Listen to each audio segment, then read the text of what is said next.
All right, today we're talking about marketing in the age of AI. My guest today is Emanuel Rose, and I'll tell you more about him in a second, so stay tuned.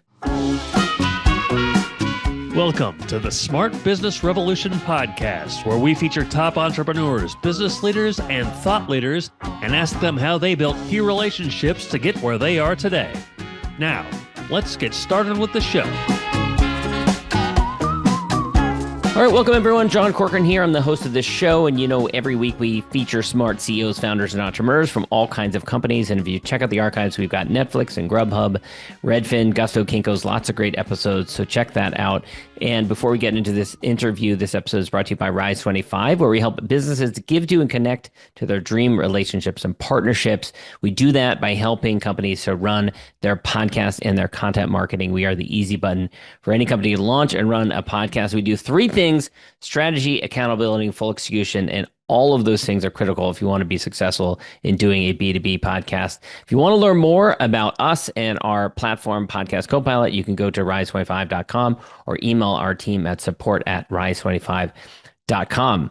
All right, my guest today is Emanuel Rose. He's a B2B marketing strategist and expert in AI in the context of marketing. He's also an author and a speaker and CEO of Strategic eMarketing, which is a marketing firm that helps B2B companies like IT services, SaaS, and financial services companies with high-performing lead generation systems. He's got about 25 years of experience in the industry and a number of different areas of expertise, including how to connect with Gen Z in an era dominated by AI and automation. He's also the host of the Marketing in the Age of AI podcast, which we'll get into in a moment.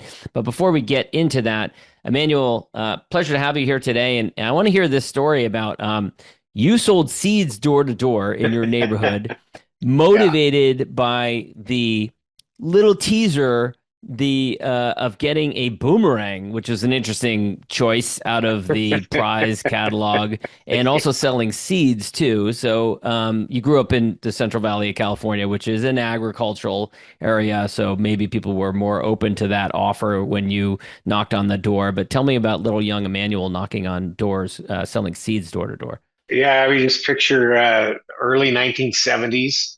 There was a lot of people who were just moving into cities, especially in Modesto. So it was a time when there were still vegetable gardens in a backyard or the front yard. So I had somehow through a comic book, I'd seen that a boomerang, and the allure of the Australian outback grabbed me by the throat. And so I, of course, go to mom, can I get this? She's like, well, do you have any money? And so also the ad probably right next to it in the comic book was sell seeds door to door and make some money. So I walked around with the order sheet, tap tap tap on the front door, and somehow I sold enough seeds in order to get some money and buy the boomerang. So I'm sure my parents helped me out, but it was the first connector. It was a simpler time when you couldn't just go onto Amazon and order a boomerang and it'd be at your doorstep the next day. It would take 6 to 8 weeks through the mail, right? Yeah. And vegetable gardens are cool. I'm actually starting one with my 14-year-old who's really interested in them right now. So there's been kind of a return in some areas with that sort of thing. So you did that, and then you also got into tutoring in high school and college. Tell us about that. Yeah, I had the opportunity to partner up with a guy who was 6 years older than I was, and we had a little tutoring business as a way to make some cash and have some money to buy books and a couple meals while I was early on in my college career. Yeah, so and okay, so this is a natural thread. So seeds door to door to get a boomerang, tutoring. And then next natural evolution is creating a catalog for selling hemp products through mail order. Is that was the next step? That was the next step. Yeah, I'd gone to this big rally and learned about hemp for paper and fiber and clothing and all that. And so I spent some time researching and finding all the distributors I could for these products. And then the biggest thing was the hemp twine in those days. Would buy the hemp twine, buy the box, and it was rolls, and then we would make bracelets out of the hemp twine. So, I could have very low cost of goods, very simple manufacturing process that I could do myself. And then we'd go to music festivals and sometimes sell $3,000 or $4,000 worth of bracelets in a weekend. So That's nothing to shake a stick at. That's impressive. in the early I love. 90s, yeah, that was money to live on. And then I built a customer mailing list and would occasionally put out a catalog, and then did well enough to pay back the person that funded the business for me. And then eventually it kind of got amalgamated into another group of people that bought those hemp mills in Hungary. So that was a cool way to close that loop. And did that teach you anything about marketing? Like, do you think back now to some of the skills that you learned during that experience? Oh yeah, I mean, I was a 19-year-old kid, never had a business class. I was a sociology, psychology major. So I learned everything about marketing from that, and then by reading 10,000 books, right? But yeah, the everything from uh, contracts and international business and the politics of a business and uh, how to get along with people that you don't like. I mean, just every little nuance of business. I got the kind of the microwave version of that through that And, process. and were you like, I just went to the Dead and Company show recently. Lots of people selling hemp and other related types of products outside of that. Were you just walking around the show, outside, walking in the show, selling these products? Where did you set up? Yeah, it'd be one of those deals where I'd rent a 10 by 10 booth in some festival in, Okay. Sebastopol or something. And then we would hang out over 4th of July weekend, sell, or go to Arcata and hang out on the plaza on one of those festivals like that, Oyster Fest or Uh-huh. something. And have a booth space. Yeah. Yeah, very cool. So, take us up to the origins of your current company, which is strategic eMarketing. I think there's a story behind you were working for another company and they were promised you a bonus, which never materialized. And Yeah. then that you're like, screw these guys, I'm going to start my own business. I had one of those two strikes and you're out experiences.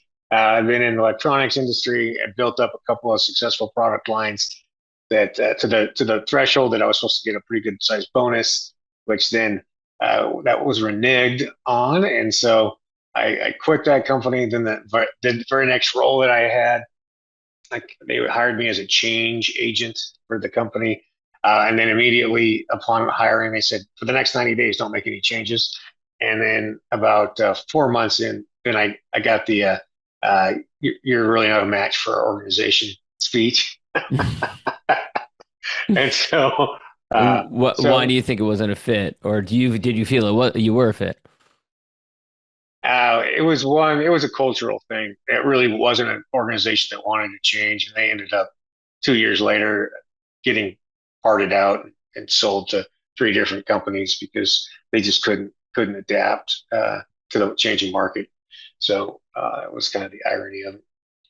So Um, you strike out on your own, starting your own marketing agency. This is 2010, which for those who remember was a bit of a lot of economic change, kind of on the tails of the great economic recession. Looking back on it now, was that a good time to start a company? Was it a challenging time to start a company? yeah, I mean, I think it's always challenging to to start a business with no clients, right? Where you're like, this is kind of what I have to do, and then you're starting to scrape around and figure out, well, who am I going to get to pay me, and how am I going to get to make that happen? It was when social media was just starting to become such a force that it couldn't be ignored, and so like, well, I know more than most of the business owners I'm talking to at the Chamber of Commerce dinner. So I'll just start. I'll do what I've always done, but I'll just have 10 clients instead of one, and stay one chapter ahead, right? As Yep. things change. Yep. Yeah, for sure. You've got this passion. It's kind of like a side discussion here. I want to get into what you're focused on now, which is AI, but you've also got this passion for the outdoors. I know you're a fly fisherman, and you've written even some children's books about these topics. I'm always curious how people blend something they're passionate about and what they do from a vocation. Are there ways in which you've tried to do that? to combine your passion for the outdoors with the what you do now? I think we always are looking at realities operations, right? And then we can see that in nature a lot easier we can in business, but it still exists. I think the biggest thing is that I've taken and my team is my publishing group.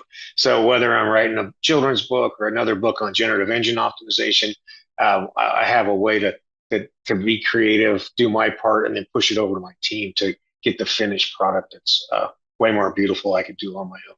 Yeah, yeah. Let's get to talking about AI and some of the changes you're seeing in marketing. There's so many things we can talk about. You mentioned generative engine optimization, which is about how SEO is changing right now. And in some ways, there's kind of parallels between what you said when you started your company in 2010. Social media was this big disruptive force that was affecting a lot of companies. A lot of people didn't understand it. And today, AI is that thing that is disrupting a lot of other companies, and a lot of companies don't understand it.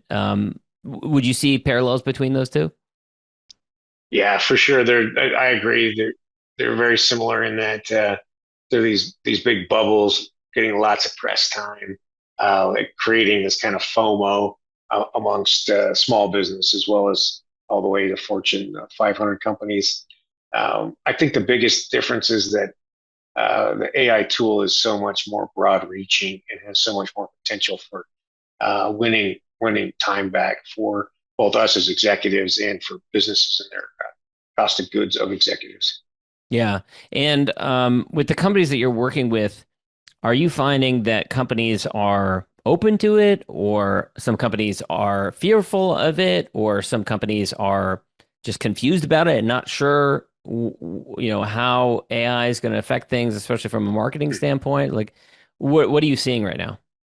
Yeah, I think it's the blend, right? We're in that distributed curve of innovation and early adoption and mass market, and we're still in this kind of early adopter phase of market penetration. I think is still single digits, really, even in small business. And like for instance, I have a mastermind group that I invite all my clients to. It's an AI mastermind, and I don't even have all my clients coming to it yet. Hmm. These are people I've been working with for 15 years. Yeah. Yeah. And what are some ways in which you see marketing changing right now? How is it being affected by AI? Well, I think the first thing is it's allowing us really to talk about automation and about automating all the mundane activities that we don't want to do. So I mean, just getting the automations done is not even yet touching what the AI is capable of. But I think the biggest thing is being able to customize and personalize at scale. We've never seen tools that can do what they do. They're set up correctly. Of course, there's still a massive um, misuse of the tools, and we're seeing that every day in our email inbox, right? Yeah. 98% of it is garbage, just like it was when the email newsletters first came out. That was 98% garbage from cold email outreach. But that customization and being able to prompt scanning through and looking at somebody's LinkedIn profile and noticing they're a fly fisherman, and then going to their Instagram and seeing where the last trip was they went to. Like writing that kind of simple directive is very straightforward now that in a way that we've never had access to as non-developers. So, in other words, like we can use these AI tools to research and have a deeper understanding of the clients that we're working with or the prospects that we're talking to. Prospects. Yeah, Yeah. yeah. And to create a softer entry point that start a conversation. Hmm. Um, we have obviously we've seen it in LinkedIn. It's a lot of garbage. And LinkedIn's one of the places where I still do my own research and I still do my own outreach. That's not to me, that's not a DM leverage. Um, because I get better results when I do it myself. I look for three people, do my own research, send three DMs, I get three answers Hmm. versus setting up a tool to send 10,000 DMs Yeah, to get three answers. That's yeah. fine. Oh, yeah. And it's refreshing, honestly, when you get a message where you can tell that it wasn't sent by an AI. I mean, like, I get so many messages now on LinkedIn that are just someone immediately jumping into talking about themselves and their service and why you need to use their offshoring tool or whatever it is. Yeah. Or the Yeah. tool like Bordy, where you and I met. What a Yeah. great tool that is, where you have the conversation with the voice AI and then actually meet somebody who you have a common interest Yeah, so for those that don't know, Bordy is this amazing tool that if you Google it or you look on LinkedIn, you can find it. And it's basically an AI-powered introduction tool at scale. I love making introductions, but it's just a volume that I could never do personally, connecting people up who have mutual shared interests. And it's really quite amazing what it's doing. And I have to say, it's one of the first real tools that I've come out in this new generation of apps and software that is truly AI native in the sense that it couldn't have existed before AI came out. And there's a lot of tools that are coming out right now that are just the last generation of tools with AI layered on top. It's not truly disruptive or different like Airbnb was, or like Uber was in the mobile revolution, or Twitter was with the social media revolution. And so I think it's a really fascinating tool. Is there a with. Yeah, marketing angle? I mean, you and I are connected through it, but is there a marketing angle to using tools like that? well, boarding in particular, I use it to get referral sources. That's one of the ways that would be the marketing angle. Right. Also, you can ask him to connect you up with potential clients. Obviously, that's a little more Yeah. obtuse, Or here but we are recording a podcast, which is a marketing asset. And we connected through boarding. So it led to more marketing. yeah, exactly. I think it was a genius invention, and I agree that without this iteration of AI, it wouldn't exist the way that it does now. And it's not just a wrap onto some old piece of software. Yeah, yeah. What about you mentioned earlier generative AI, how that's affecting SEO? There's a lot of different theories going around. There are people saying that it's the end of Google. There's other people saying that it's not the end of Google. Google's going to still have their slice of the pie, but the pie is going to get bigger. What are your thoughts on that? Yeah, I think it's an area that we all, as professional marketing people, have got to pay attention to. One, and it is as dynamic as Google has ever been because we actually don't know, right? You've got say six primary LLMs that all have their own secret algorithm process. We do know that Google is still important, just like the yellow pages is still important, just like Reddit is important. So there's some ways to structure website data around uh, FAQs, for instance, is a really good way to structure content, make sure that you're doing it correctly in terms of what your prospects or clients would ask about your product or service. The other best practices is to really dig into the what your ideal client profile looks like from the top of the funnel all the way to signing the contract, and then finding spots where they have questions and you have to provide answers, and then build content specifically for those ICPs in their particular funnel. Yeah, yeah. Um, you know, and another interesting angle on it is I actually got a message earlier today from a guest on my podcast who had seen that our episode had gone live, that of me interviewing him on my podcast, and within I think 3 or 4 days, it was indexed in ChatGPT and showing up in ChatGPT. Nice. So it seems to me that the message behind that is that continuing to create content is still important. And personally, I believe that, this can't be faked.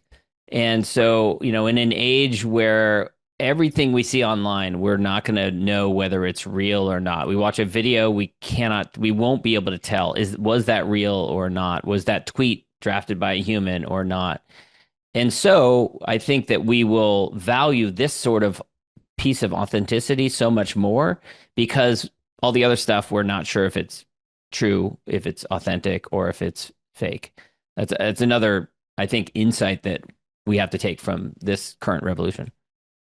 I agree 100%. I think the podcast, these types of interactions are the cleanest, best pieces of content we can produce. Right. Yeah. What about vibe coding? You gotten into that? I have built a couple of tools on that. I started out on Lovable, and now I've moved on to Replit. and I built a tool that's around strategic planning. I built another really cool tool that takes and brings in your Asana tasks, visualizes it, and then you connect it up, and then you can start to agentify your Asana tasks. Um, and then a third project that's a little deeper, which is called privacy, privacy.ai, which is a tool that allows you to put in a document, and then all your personal identifiable information is hidden, and then you chat with the LLM and you bring it back and it gets reconstituted so you can send it where you need to next. Oh, interesting. That's an interesting one because there's a lot of privacy concerns that are happening right now. Yeah, we just saw that Google just got hit with another big fine, a $400 million fine for privacy violations. So we know Mm, whatever we're putting into Google and the other LLMs are that data is being at least it's accessible, at the very right. least, and most likely it's being resold. Yeah, yeah. What about you've written a lot of books, you've created a lot of podcast episodes. How do you see content marketing being affected by AI today? I kind of go back to what you were talking about, John, where the podcast is the hub of all good marketing right now. And once we have this 30 minutes of video, then we can plug it in to some really amazing software, and it chops it up and spits it out at 85% publishable. Gets touched by the humans to clean it up, and then it's dispersed out into the webosphere. It's beautiful. Yeah, yeah, it's amazing. I think it'll be something where in the short term it's going to be painful. There's going to be people who are used to having, doing this type of function maybe for many years and they need to upskill or change their training, find something else that they can do with these tools. In the longer term, as is often the case with new technologies, we will likely look back and say, wow, I can't believe we used to do things that way. I can't believe Exactly. how time consuming it was for one person to sit in front of a computer and spend 10 hours editing to create, 30 seconds worth of content. Right. Or you go to filmmakers and even today, but going back generations, the last few decades, spending months, in an editing room, editing things together and how, they've sped up these processes. So it's amazing impact. It is phenomenal, and I think that you really hit on the point, which is we should be winning our time back with the application of these tools, and with that time, we should be doing something valuable for ourselves, for our friends, for our family, or for being creative. Yeah, yeah. Or I heard someone say that, if you went back like 150 years ago when 95% of all people were working in agriculture, basically, farming and that sort of thing. And if you told people back then that in the future, you're going to have 2 days a week where you just go and do whatever you want at your leisure and don't have to worry about anything.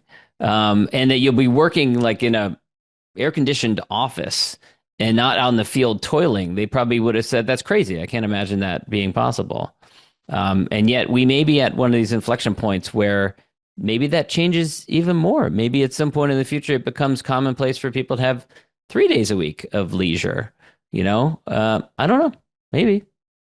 Yeah, I think it's possible to us for those of us who want to look at their lives and decide how much is enough.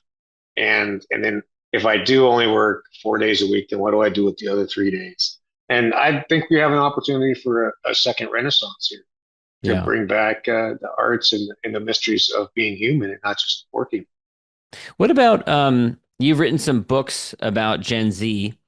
What are your thoughts on how that's going to affect the younger generation? Because I've read some studies that say that the Gen Z generation graduating from college now is going to be dramatically affected. That a lot of those types of jobs are going to be lost, and so the unemployment rate is going to be higher for that younger generation, which could create a lot of disaffection and a lot of bitterness.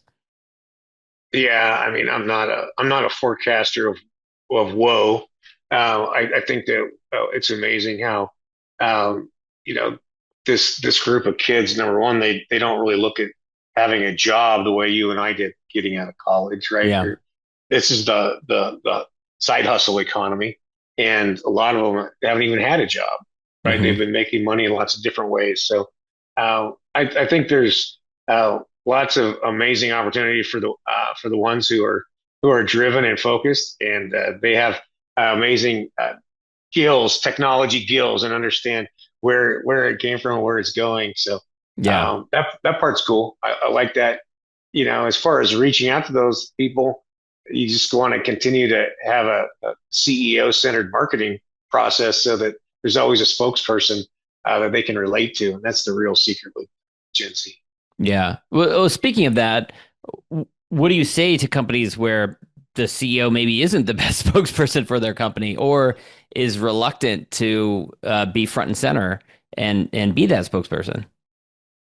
Yeah, I just say it's time to grow up and start today. Uh, Talk to John about getting a podcast going because that's the going to be the simplest way to have your face on camera and answer very straightforward questions about yourself and your company and who you serve. Yeah, yeah. It's a new era, and I agree. It's an important role for the CEO of the company to be doing that. Certainly, there's some companies where their time is limited, and they sometimes are the spokesperson, and other people serve that role as well. But for a lot of companies, especially smaller companies or mid-sized companies, that's an important role for them. Yeah, Yeah, it's a mandate, and you can see that. I mean, Kylie Jenner's a billionaire. Elon Musk is a billionaire. You know, Richard Branson's a billionaire. These are people who don't have less time than anybody else, right? But they're right. all the face of their brands. Right, right. I want to about to wrap up, but before I do that, I want to ask: is that as far as AI is concerned and how it's affecting the world of marketing, which is your area of expertise, anything else you're excited about, focused on, kind of have your eye on as this is the end of 2025 and you're the end of the 2025. What are you keeping your eye on that's affecting this world? Well, I think that it's really important that we kind of lose the bubble excitement about this and move it into AI and how we deploy it in a systematic way and look for clear paths to either save human hours or reach more prospects. In order to do that, there's often a lot of work that has to be done to prepare for that in terms of the data aggregation in the ERP system and then and a planning process and change management plan. So Yeah. we have to approach it as grown up business people, not just looking for the next shiny thing. Yeah, yeah. Or, I think there's a lot of people, companies that want to do more marketing, for example. But and there may be tools out there that they could in theory use, but they need some human element to hold their hand to make sure that Absolutely. they actually get it done, because otherwise they're just not doing it. Yeah. And yeah, that's part of the reason why I put this mastermind together was so that people could actually get together and have conversations about what's actually happening Yeah. and help guide each other. You know? Yeah, that's a good idea. And that might be an interesting model for other businesses listening to this as well. Is that something that they should do as well? Bring their clients together and you'll be that forum, and be that connector that brings people together and allows their clients to have a conversation that they're not able to have anywhere else. Yeah, I think so. I think the more we can get back to creating communities and conversations, I think that will help heal a lot of the wounds that our culture has. Yeah. Emmanuel, I want to wrap up with my gratitude question. So I'm a big fan of giving our guests a little bit of space at the end here to acknowledge any peers or contemporaries or key clients or something like that that have been really influential for you, continue to be influential for you. Is there anyone in particular you'd want to shout out and thank? Yeah, I do. I have really who was my first client. It's a man named Glenn Goldan who owns a commercial real estate finance company in Western United States, and he kind of he uh, allowed me to start working with him as kind of as my first client, and is still a client to this day, and has always been open and a mentor of good good knowledge and good tidings. So I really appreciate it, and I'm thankful for that relationship I have with Glenn. That's awesome. And did you meet him at that Chamber of Commerce meeting you mentioned earlier? I was through a friend connection. Yeah. Okay, cool. Manuel, this has been great. Where can people go to learn more about you, check out your podcast, and check out your books and anything else? You can Google up Emanuel Rose or go to emmanuelrose.com or strategicemarketing.com. EMANUEL Rose.com. That's perfect. Yeah. Emanuel, thanks so much. Thank you. I really enjoyed the conversation, John. Thanks for listening to the Smart Business Revolution podcast. We'll see you again next time, and be sure to click subscribe to get future episodes.